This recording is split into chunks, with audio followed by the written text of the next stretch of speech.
नमस्कार, आप देख रहे हैं रोहतास वाणी। हम आपके साथ संजय पांडे। आज चर्चा करेंगे हम कल हंगामेदार जो नगर परिषद की बैठक हुई थी उसी पर। चर्चा करने का कारण यह है कि कई मुद्दों को लेकर के वार्ड पार्षदों ने कार्यपालक पदाधिकारी और नगर के सभापति को घेर रखा है। आखिर घेरने का कारण क्या था, कौन कौन से वो मुद्दे थे, इस पर चर्चा करने के लिए हमारे साथ वार्ड 14 के वार्ड पार्षद प्रवीण कुमार सिंह उर्फ मिंटू सिंह जी हैं। इनकी पत्नी स्वयं उप सभापति के पद पर आसीन है और इन्हीं से हम जानेंगे कि आखिर ये हंगामेदार बैठक जो हुई थी किन किन मुद्दों को लेकर के हंगामेदार रही। मिंटू जी, सबसे पहले आपका रोहतास वाणी में स्वागत है। धन्यवाद। और आपके साथ साथ आपके पूरे दर्शकों को भी मैं धन्यवाद देता हूँ। मिंटू जी, कल जो आपके सदन की बैठक थी उसमें आप उपस्थित थे। हंगामेदार बैठक रही। आपका भी मैंने वीडियो देखा जिसमें आप भी सदन से मांग करते नजर आ रहे हैं और सदन में आप अपनी मांग को रख रहे हैं। वो कौन कौन से मुद्दे हैं जिसके कारण सदन हंगामेदार रही? देखिए, मुद्दे तो अनेकों हैं। सबसे पहले ये जो हम लोग की कल बैठक थी सामान्य बोर्ड की, ये बैठक पिछले 8 महीना पूर्व में किया गया था। 8 महीने से ये बैठक नहीं बुलाई जा रही थी। ये एक सोची सची साजिश के तहत ये काम हो रही थी। जब भी मौका मिलता था, महीने में 1 बार 2 बार जरूर सशक्त अस्थायी समिति की बैठक होती थी। उसमें अनेकों प्रस्ताव लिए जाते थे और सारे माननीय वार्ड पार्षद जो बैठे हुए थे हम लोग कल सदन में, सब लोग का आक्रोश था कि आप सशक्त में लेते हैं और उसको सामान्य बोर्ड में नहीं लाते हैं। सामान्य बोर्ड में जानकारी आने के बाद क्या होता है कि सारे पार्षदों को जानकारी मिलती है कि क्या क्या सशक्त में लिया गया है। उस सारे को नजरअंदाज किया जा रहा था। उसी के आक्रोश में सारे माननीय वार्ड पार्षदों ने, लगभग 2/3 वार्ड पार्षद खुलेआम विरोध किए वहां पे हम लोग। क्या मुद्दे थे? कुछ मुद्दों पर भी चर्चाएं हो रही थी, मैंने देखा भी। बिल्कुल, मुद्दा भी बोला जाए तो अनेकों हैं। जैसे सशक्त अस्थायी समिति की बैठक 3-3 4-4 बैठक होती थी और अनेकों प्रस्ताव लिए जाते थे। और सशक्त अस्थायी समिति में मेरी धर्मपत्नी जो उप सभापति है वो भी मेंबर हैं।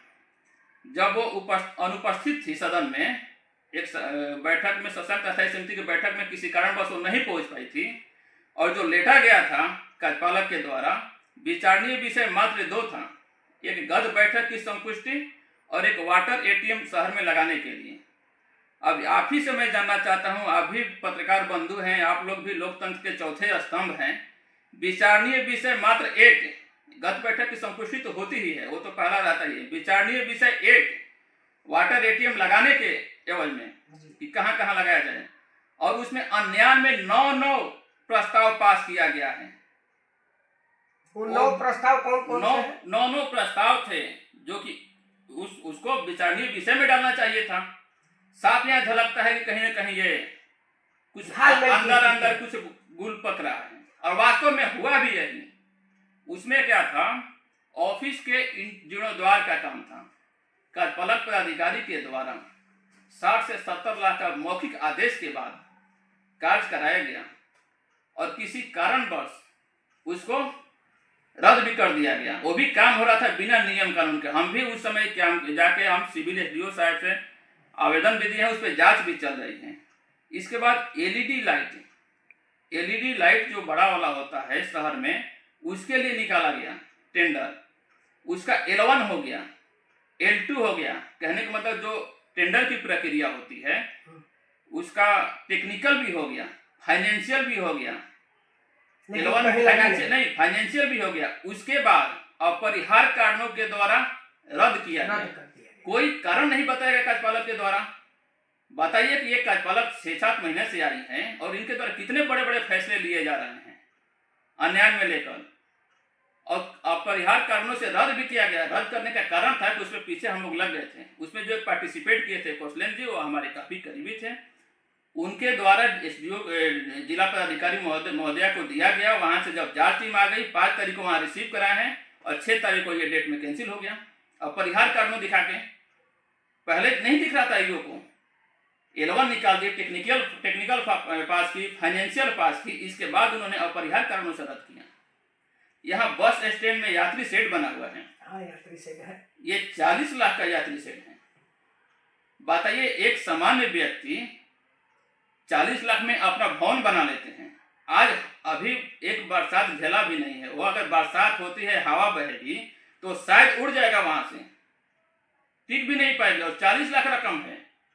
यानी कुल मिला जुला करके ये कहा जाए कि ये जो बैठक था, हाँ, अपने से अध्यक्ष और कार्यपालक द्वारा निर्णय ले करके कोई भी कार्य कराया जाता है, वार्ड पार्षदों कराया जाता है। दिल्ली और में नहीं वार्ड लिया जाता है। पार्षद जो सामान्य बोर्ड की बैठक इसीलिए अंतराल पे किया जाता है कि जितने बीच का जो काई है, जो सामान्य बोर्ड में ली गई है, उसको यहाँ पे गत पुष्टि के संपुष्टि करके सारा काई धो दे। तो वो कल हम लोग नहीं होने दिए। सारे वार्ड पार्षद जागरूक हो चुकी है।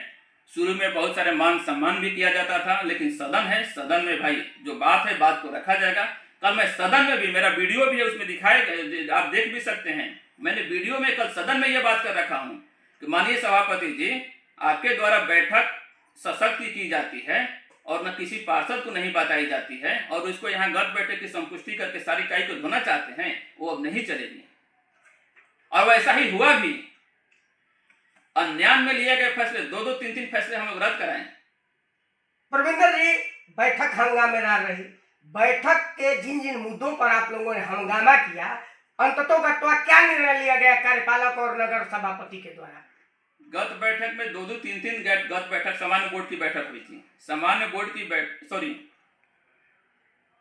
सशक्त अस्थायी समिति की बैठक हुई थी। पिछला 3-3 बैठक हुई थी। तीनों बैठक किसी पार्षद को नहीं पता था। मैंने वहीं पे सशक्त अस्थायी समिति की रजिस्टर मंगवाई और एक एक पढ़ के बड़ा बाबू के द्वारा एक एक प्रस्ताव सुनाया गया सारे माननीय को, और जो उसमें 3-4 प्रस्ताव गलत था उसको हम लोग रद्द भी करवाएं। यानी कुल मिला जुला करके आप लोग जिन मुद्दों पर हंगामा कर रहे थे वो रद्द करवा दिए हैं। निश्चित रूप से रद्द हुआ। कल आगे आप लोगों की क्या कार्रवाई होगी? आगे महीने, ऐसा नगर विकास के द्वारा लेटर है कि महीने 2 महीने पे बैठक करना है। अब हम लोग हर एक महीने 1-1.5 महीने पे एक बैठक करने का मजबूर करेंगे, और वो बैठक कराएंगे ताकि जो भी शहर में काम हो रही है सारे पार्षदों को जानकारी हो। धन्यवाद।